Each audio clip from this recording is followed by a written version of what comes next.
పశ్చిమ బెంగాల్ అసెంబ్లీ ఎన్నికల్లో ఘోరంగా ఓడిపోయిన తృణమూల్ కాంగ్రెస్ అంతర్గత సంక్షోభంలో చిక్కుకుంది. దీదీ పార్టీ టీఎంసీ చీలక దిశగా అడుగులు వేస్తోంది. దాదాపు 50 మంది ఎమ్మెల్యేలు మమతా బెనర్జీ నాయకత్వానికి సవాలు విసురుతున్నట్లు సమాచారం. వేరుకుంపటి పెట్టేందుకు రహస్య మంతనాలు జరుగుతున్నట్లు వస్తున్న వార్తలు బెంగాల్ రాజకీయాల్లో కలకలం రేపుతున్నాయి.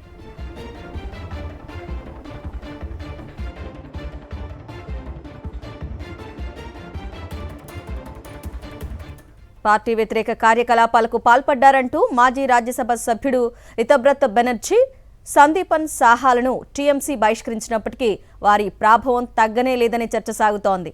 కోల్కతాలో పలుమార్లు రహస్య సమావేశాలు జరిగినట్టు సమాచారం. రితబ్రత్ వర్గానికి చెందిన 50 మంది ఎమ్మెల్యేలు మమతా బెనర్జీకి దూరమయ్యే అవకాశం ఉందన్న వార్తలు రాజకీయంగా సంచలనం రేపుతున్నాయి.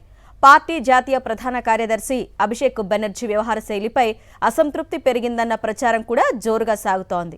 ఇదే సమయంలో మమతా నివాసంలో జరిగిన కీలక సమావేశానికి పెద్ద సంఖ్యలో ఎమ్మెల్యేలు గైర్హాజరు కావటం చర్చనీయాంశమైంది. పరిస్థితి మరింత ముదిరితే టీఎంసీ 2 వర్గాలుగా చీలిపోయే ప్రమాదం ఉందని రాజకీయ విశ్లేషకులు అంచనా వేస్తున్నారు. అలా జరిగితే అసలైన టీఎంసీ ఎవరిదన్న వివాదంతో పాటు పార్టీ పేరు, ఎన్నికల గుర్తుపైన న్యాయ పోరాటం తప్పదన్న అభిప్రాయాలు వ్యక్తమవుతున్నాయి.